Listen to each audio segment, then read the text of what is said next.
Баршаларыңызға қайырлы күн достар. Бүгін осындай өте дәмді, бір жасағаннан сәтті шығатын, жіп-жұмсақ дәмауызда еритін бисквитті рулеттің жасалу жолын ұсынатын боламын.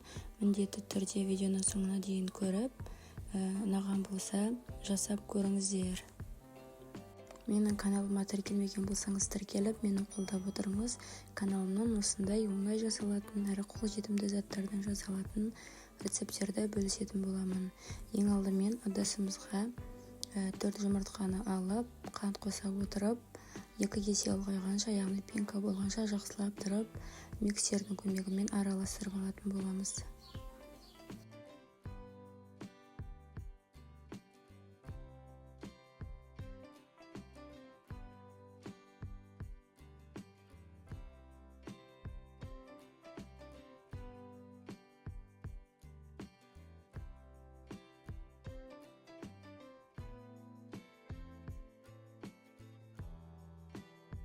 Осылай 2 есеге дейін ұлғайып, осындай пенка болу қажет.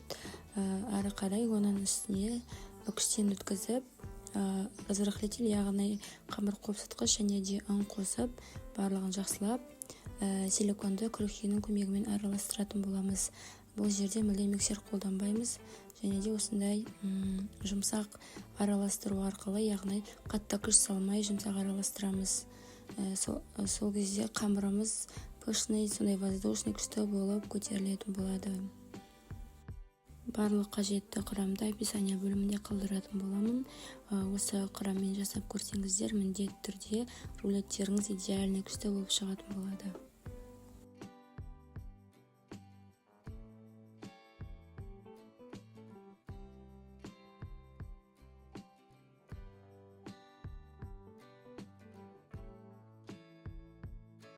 Осылай жақсылап тұрып араластырып алғаннан кейін противинге пергамент қағазын төсеп, үстіне дайын болған массаны құйып, жан-жағына осылай жайып шығатын боламыз.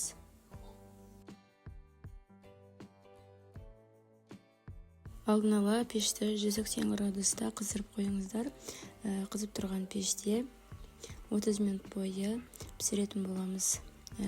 Пісіріп жатқан кезде мүлде пештің есігін ашпаңыздар, сол кезде рулеттеріңіз күшті болып піседі.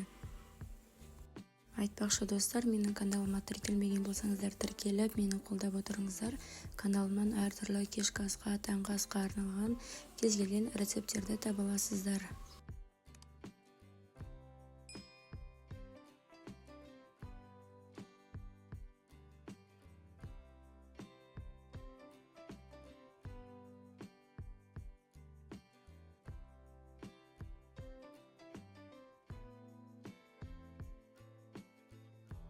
Қараңыздар достар, біздің рулеттің тестасы осындай күшті болып, идеальный болып пісті. Пештен шығарғаннан кейін бірден ыстық күйінде орау керекпіз. Сол кезде ыстық күйінде қамырымыз сонда иілгіш болып тұрады. Суығаннан кейін орайтын болсақ, ол сынып қалуы мүмкін, сондықтан пештен шығарғаннан кейін бірден осылай пергамент қағазымен орап тастаңыздар.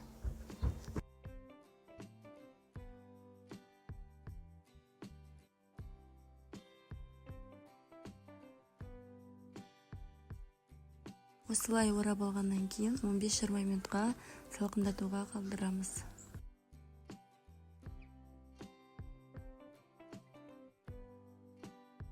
Ары қарай рулеттің ортасына жағатын крем дайындаймыз. Ол үшін 33% сливкиді алып, сахарный пудра қосып, жақсылап тұрып, миксердің көмегімен қоюланғанша араластыратын боламын.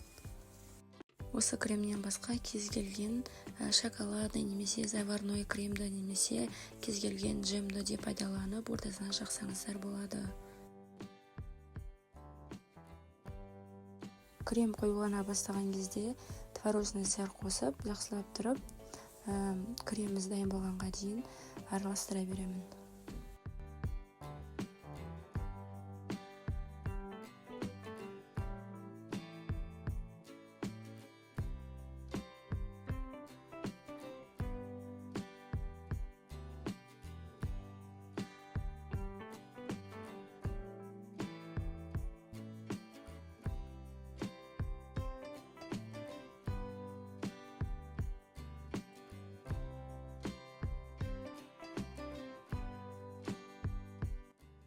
Осылай крем дайын болды.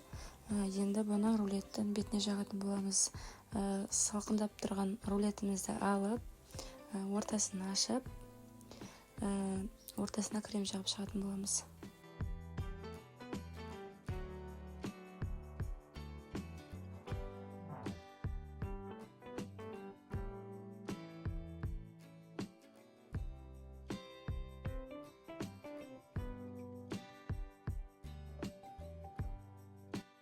Рулеттің ортасына креммен бірге дәм беру үшін клубниканы да көбіктап турап қостым. Сіздер кез келген ягоданы пайдалансаңыздар болады. Манго немесе бананды да салып көріңіздер.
Осылай кремді жақсылап тұрып жаққаннан кейін пергамент қағаздың көмегімен, яғни рулетіміз сынып кетпейтіндей жақсылап тұрып орайтын боламыз. Орап алғаннан кейін кемінде 4-5 сағатқа холодильникке қалдырыңыздар. Сол кезде кремі сіңіп, өте күшті болып дайын болады. Менде 4-5 сағатта холодильникте тұрды, және де ертілген шоколадты алып, бетіне әсемдік үшін жағып шықтым. Қалауларыңызға қарай әртүрлі етіп оформление жасасаңыздар болады.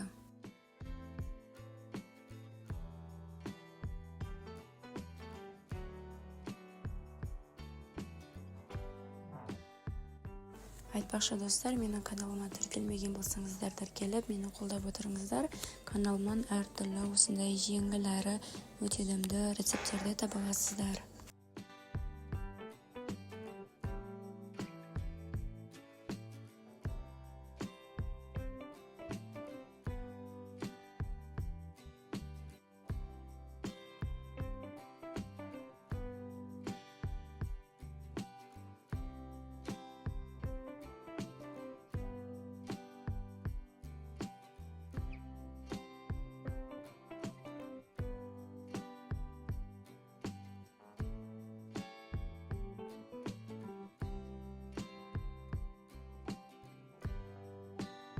Қараңыздар, біздің рулетіміз толықтай дайын болды.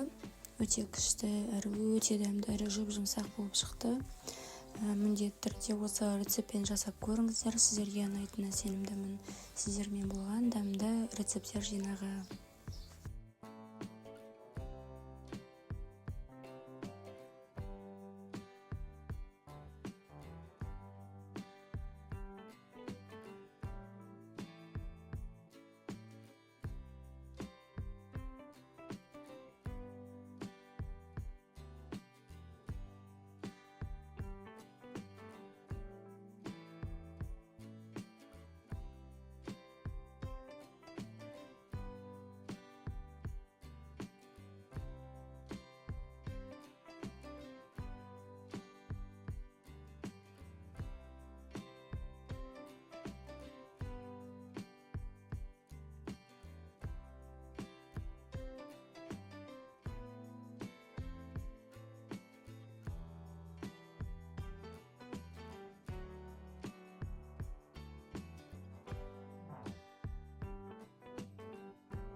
Баршаларыңызға қайырлы күн достар. Бүгін осындай өте дәмді, бір жасағаннан сәтті шығатын жұмсақ жасалуы өте оңай бисквитті торттың жасалу жолын ұсынатын боламын.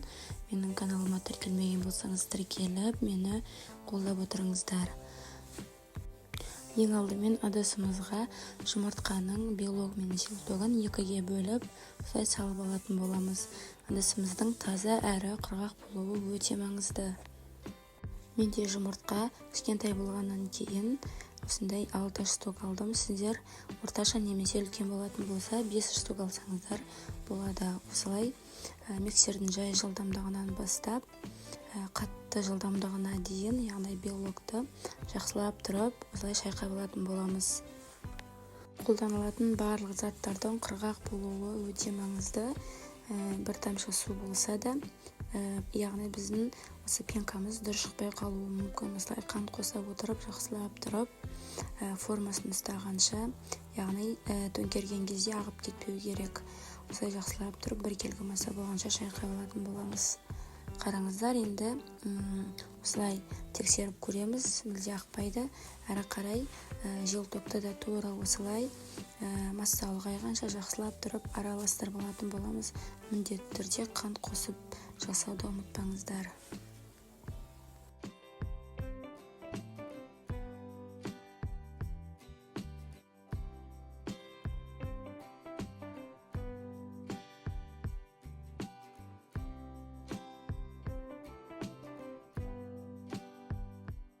Осылай желтогы 2 есеге дейін ұлғайды. Енді бұл екі массаны біріктіріп, миксердің емес, яғни силиконды күрекшенің көмегімен барлығын жақсылап тұрып, жұмсақ қимылмен астын үстіне қарай араластыратын боламыз. Себебі қатты араластырсақ, біздің массамыз дұрыс көтерілмей қалуы мүмкін.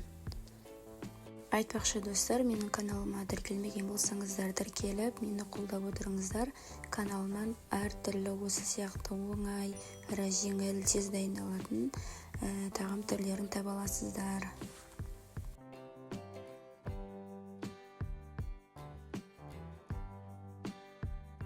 Осылай екі массаны араластырып дайындап алғаннан кейін үстіне ондай електен осылай өткізіп салатын боламыз. Және де қамыр қопсытқышты да осылай ситадан өткізуді ұмытпаймыз.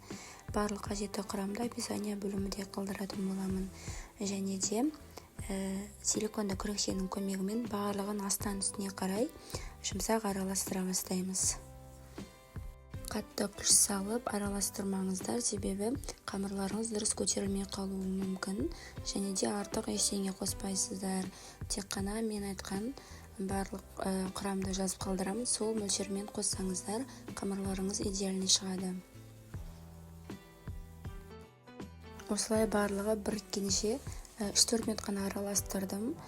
Енді дайын болған массаны осылай пісіретін ыдысымызға құйып дайындап аламыз. Осы уақыт аралығында пешімізді алдын ала 180 градуста қыздырып қоюымыз қажетпіз.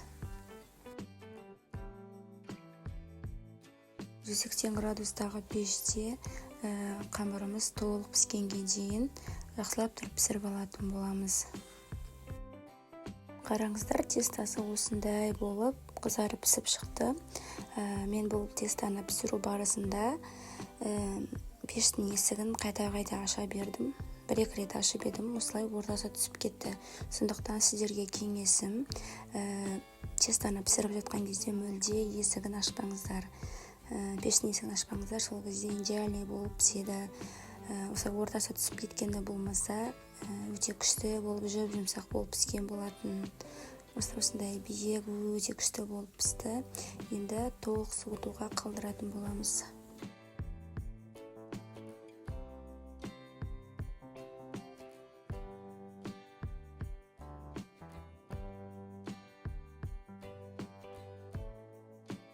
Суытып алғаннан кейін өзімізге ыңғайлы етіп, теңдей 3 бөлікке бөліп аламыз.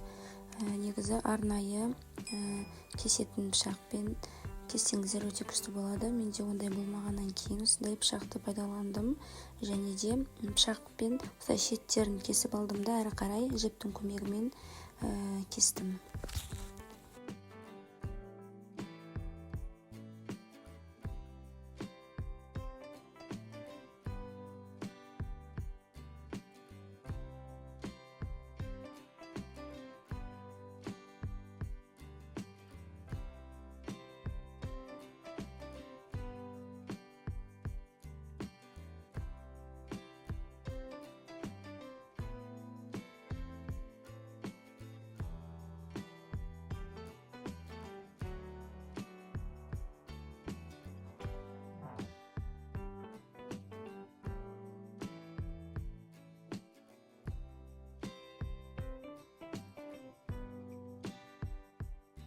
осылай теңдей 3-ке бөліп алғаннан кейін әрі қарай кремін дайындаймыз. Мен креміне 33% сливкиді және де творожный сырмен қосып дайындадым.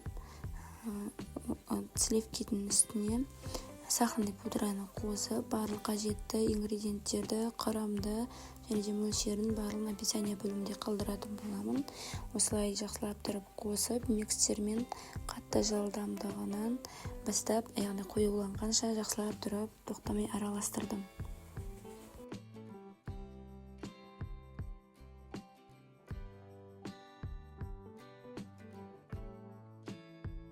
Сливки сәл қоюлана бастаған кезде творожный сырды қосып, жақсылап тұрып, креміміз толық дайын болғанға дейін жақсылап тұрып араластырып аламыз. Осы рецептпен сізде жасап көріңіз, жасалуы да құрамы да өте оңай әрі өте дәмді болып шығады. Менің каналыма тіркелмеген болсаңыз тіркеліп, мені қолдап отырыңыздар. Каналымнан әртүрлі кешкі асқа, таңғы асқа, түскі асқа арналған кез келген рецепттерді таба аласыздар.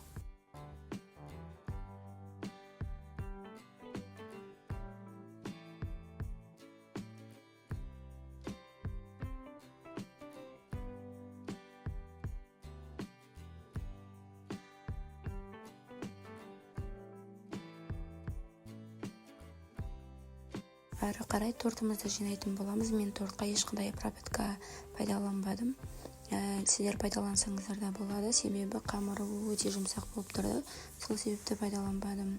Осылай кремді толтырып, арасына крем-корж етіп жинап шығатын боламыз.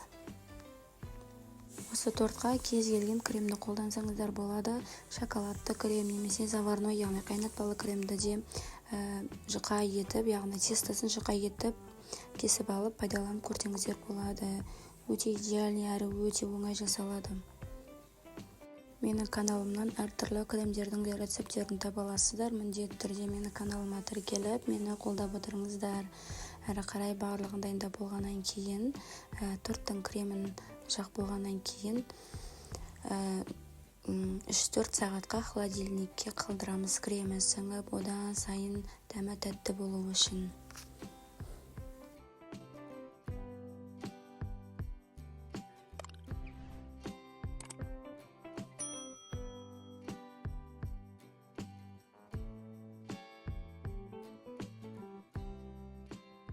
Әрі қарай торттың сыртын қаптаймыз. Мен осы креммен торттың сыртын қаптадым. Сіздер әртүрлі етіп крем жағып сыртына крошкамен қаптасаңыздар да болады. Өзіңізге ұнаған фантазияңызды қосып жасай бересіз.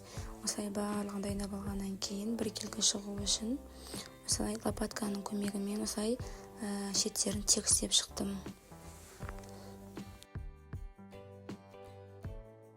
Дайын болғаннан кейін тортты міндетті түрде 4-5 сағатқа холодильникке қалдырыңыздар. Мен бір түнге қалдырған болатынмын. Кремі бір-біріне сіңіп, өте күшті әрі өте дәмді жұмсақ болып шықты.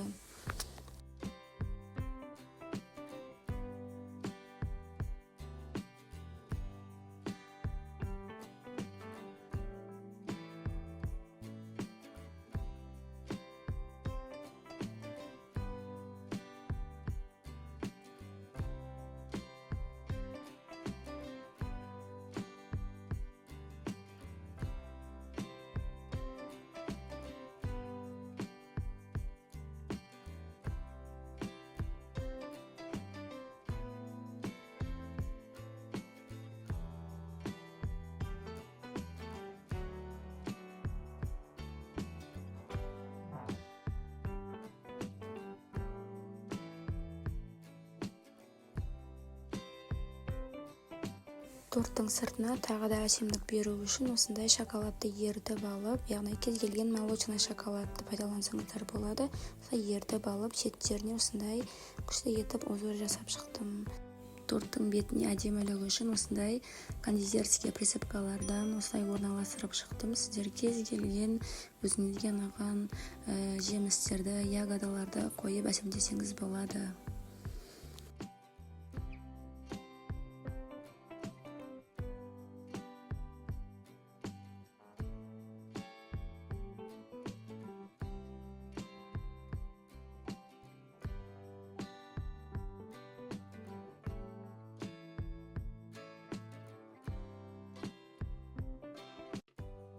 Қараңыздар, менің тортым дайын болды. Мен негізі бұл тортты бірінші рет жасап тұрмын. Бір жасағаннан шынымен де сәтті әрі өте дәмді, жұмсақ болып шықты. Сіздерге де осы тортты жасап көруге кеңес етемін.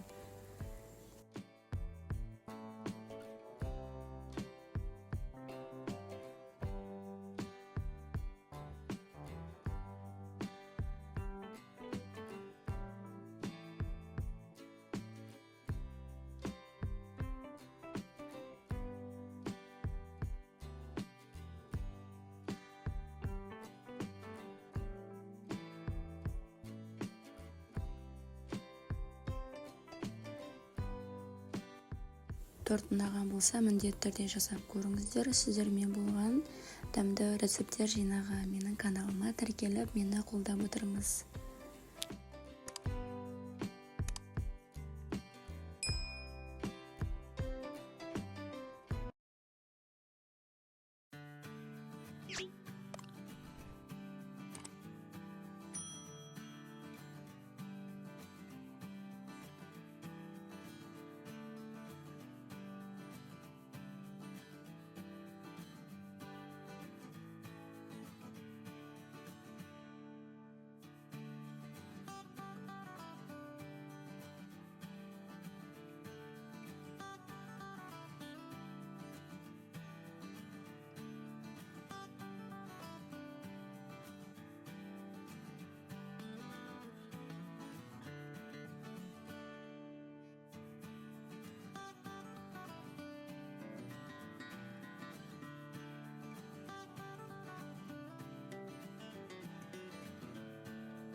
Баршаларыңызға қайырлы күн достар. Бүгін осындай өте дәмді, бір жасағаннан сәтті шығатын, жұмсақ дәмі ауызда еритін бисквитті рулеттің жасалу жолын ұсынатын боламын. Міндетті түрде видеоны соңына дейін көріп, ұнаған болса жасап көріңіздер. Менің каналыма тіркелмеген болсаңыз тіркеліп, мені қолдап отырыңыз. Каналымнан осындай оңай жасалатын, әрі қолжетімді заттардан жасалатын рецептерді бөлісетін боламын. Ең алдымен ыдысымызға 4 жұмыртқаны алып, қант қоса отырып, 2 кесе ұлғайғанша, яғни пенка болғанша жақсылап тұрып, миксердің көмегімен араластырып алатын боламыз.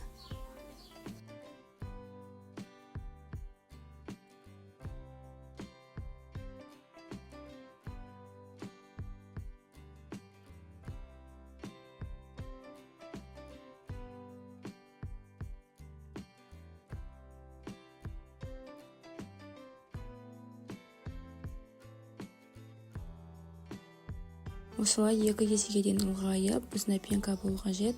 Ары қарай оның үстіне үкістен өткізіп, разрыхлитель, яғни қамыр қопсытқыш және де ұн қосып, барлығын жақсылап, силиконды күрішкенің көмегімен араластыратын боламыз. Бұл жерде мүлде миксер қолданбаймыз, және де осындай жұмсақ араластыру арқылы, яғни қатты күш салмай жұмсақ араластырамыз. Сол кезде қамырымыз пышный, сондай воздушный күшті болып көтерілетін болады. Барлық қажетті құрамды описание бөлімінде қалдыратын боламын. Осы құраммен жасап көрсеңіздер, міндетті түрде рулеттеріңіз идеальный күшті болып шығатын болады.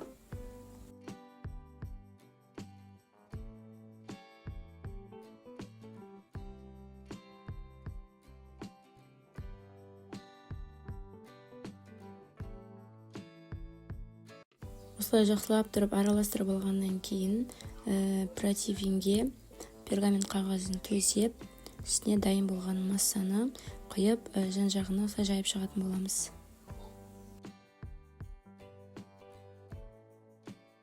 Алдын ала пешті 180 градуста қыздырып қойыңыздар. Қызып тұрған пеште 30 минут бойы пісіретін боламыз. Пісіріп жатқан кезде мүлде пештің есігін ашпаңыздар, сол кезде рулеттеріңіз күшті болып піседі. Айтпақшы достар, менің каналыма тіркелмеген болсаңыздар тіркеліп, мені қолдап отырыңыздар. Каналымнан әртүрлі кешкі асқа, таңғы асқа арналған кез келген рецептерді таба аласыздар.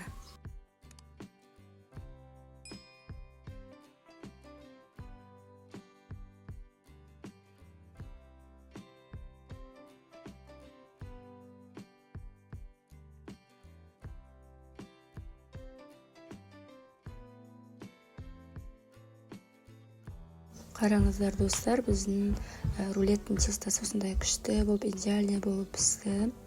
Пештен шығарғаннан кейін бірден ыстық күйінде орау керекпіз. Сол кезде ыстық күйінде қамырымыз сонда иілгіш болып тұрады. Суығаннан кейін орайтын болсақ, ол сынып қалуы мүмкін, сондықтан пештен шығарғаннан кейін бірден осылай пергамент қағазымен орап тастаңыздар.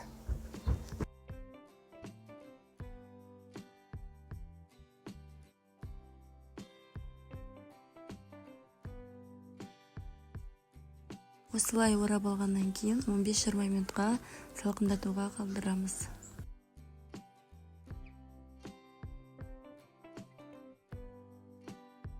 Ары қарай рулеттің ортасына шығатын крем дайындаймыз. Ол үшін 33% сливкиді алып, сахарный пудра қосып, жақсылап тұрып, миксердің көмегімен қоюланғанша араластыратын боламын. Осы кремнен басқа кез келген шоколадный немесе заварной кремді немесе кез келген джемді де пайдаланып, ортасына жақсаңыздар болады. Крем қоюлана бастаған кезде творожный сыр қосып, жақсылап тұрып, креміміз дайын болғанға дейін араластыра беремін.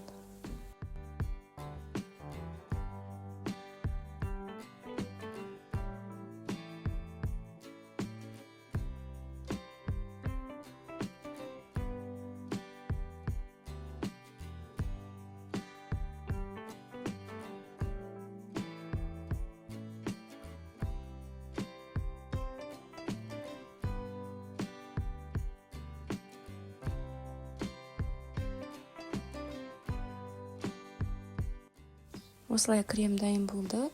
Енді бұны рулеттің бетіне жағатын боламыз. Салқындап тұрған рулетімізді алып, ортасын ашып, ортасына крем жағып шығатын боламыз.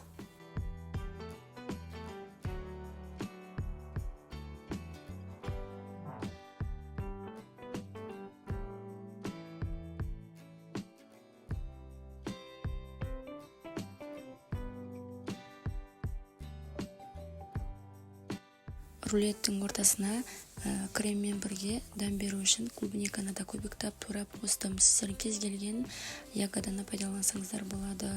Манго немесе бананды да салып көріңіздер.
Осылай кремді жақсылап тұрып жаққаннан кейін пергамент қағаздың көмегімен, яғни рулетіміз сынып кетпейтіндей жақсылап тұрып орайтын боламыз. Орап алғаннан кейін кемінде 4-5 сағатқа холодильникке қалдырыңыздар. Сол кезде кремі сіңіп, өте күшті болып дайын болады. Менде 4-5 сағат холодильникте тұрды, және де ертілген шоколадты алып, бетіне әсемдік үшін жағып шықтым. Қалауларыңызға қарай әртүрлі етіп оформление жасасаңыздар болады.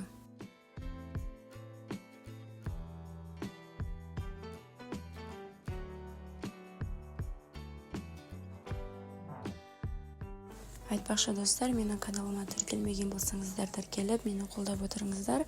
Каналымнан әртүрлі осындай жеңіл әрі өте дәмді рецептерді таба аласыздар.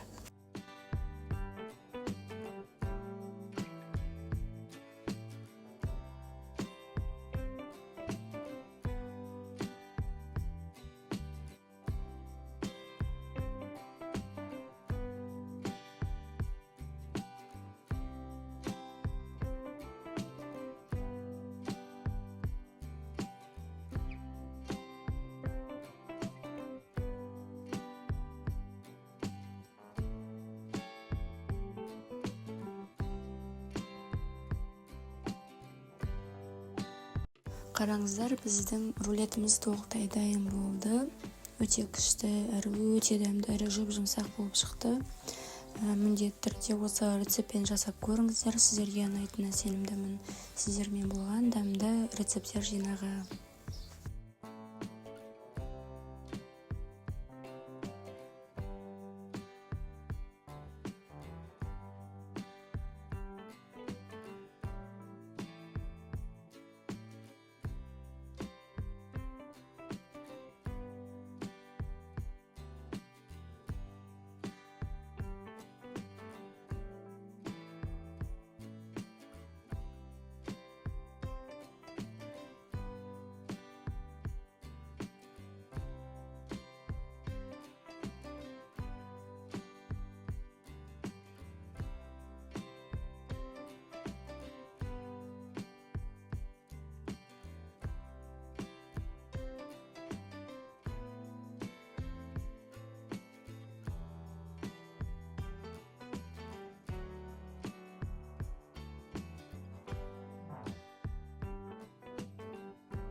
Баршаларыңызға қайырлы күн достар. Бүгін осындай өте дәмді, бір жасағаннан сәтті шығатын, дәмі ауызда ерейтін, осындай өте дәмді кешкі асқа немесе түскі асқа арналған осындай жаппасай тағамның жасалу жолын ұсынатын боламын. Жасалуы да, құрамы да өте оңай әрі өте дәмді шығады. Ол үшін ең алдымен пиязды алып жақсылап тұрып көбіктеп турап алатын боламыз. Өзіңізге ұнаған кез келген көкөніс түрін пайдаланып қоссаңыз болады. Мен тек пияз бен сәбізді ғана қолдандым. Кез келген болгар бұрышы немесе басқа да әртүрлі көкөністерді пайдаланып көріңіздер. Осылай сәбізді де жақсылап турап алдым. Айтпақшы достар, менің каналыма тіркелмеген болсаңыздар тіркеліп, мені қолдап отырыңыздар. Каналымнан әртүрлі кешкі асқа, таңғы асқа арналған оңай жасалатын дәмді әрі жеңіл рецептерді таба аласыздар.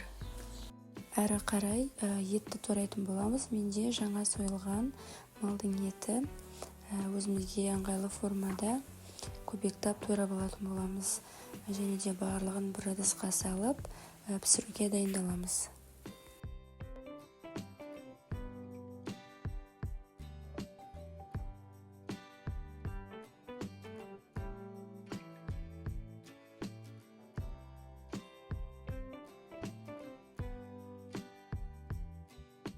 Газымызды жағып, үстіне қазанымызды қойып, аздап өсімдік майын құйып, бірінші сәбіз бен пиязымызды жақсылап тұрып, қоңырқай түске енгенше орташа отта 5-10 минуттай қуырамыз.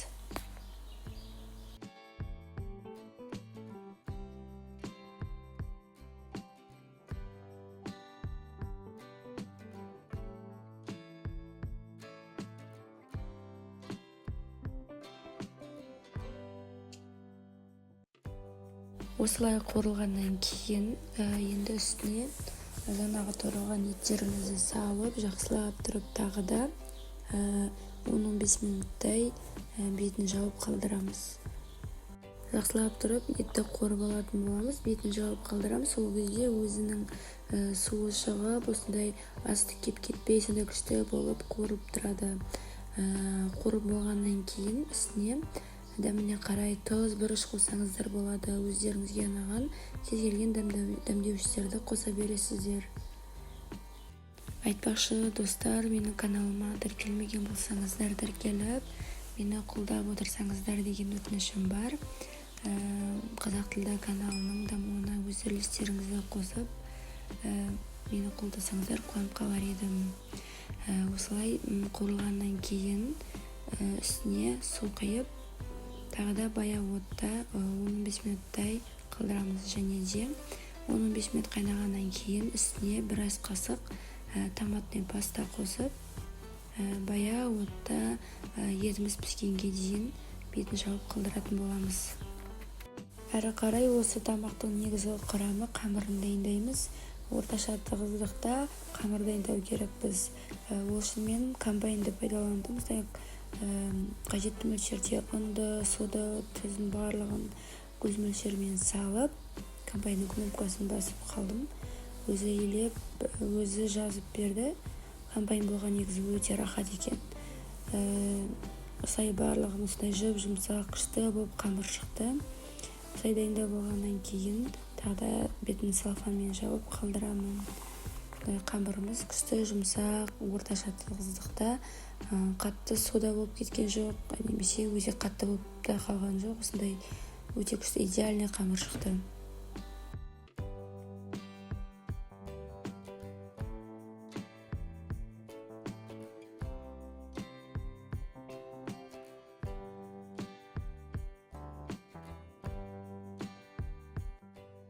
Қамырымызды тұндыруға 5 минутқа қалдырамыз. Осы уақыт аралығында осы тамақтың салмасына мен картошканы пайдаландым. Сіздер оны қоспасаңыздар да болады.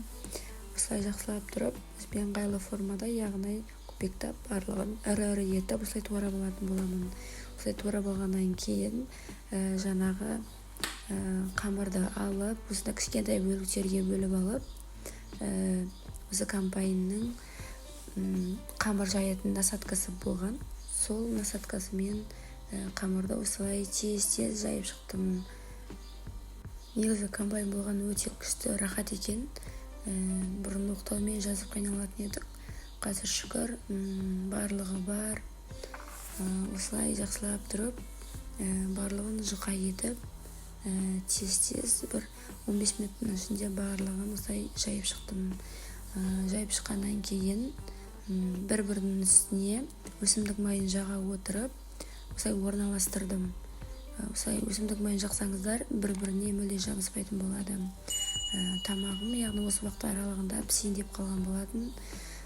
Оның үстіне картошкасын қосып, қайнайын деп жатқан кезде жаңағы дайындап алған қамырларымызды үстіне салып шығатын боламыз. Айтпақшы достар, менің каналыма тіркелмеген болсаңыздар, тіркеліп, мені қолдап отырыңыздар. Каналымнан әртүрлі оңай жасалатын, әрі дәмді шығатын көптеген рецептерді таба аласыздар. Осылай барлық қамырларды реттеп салып шығатын боламыз.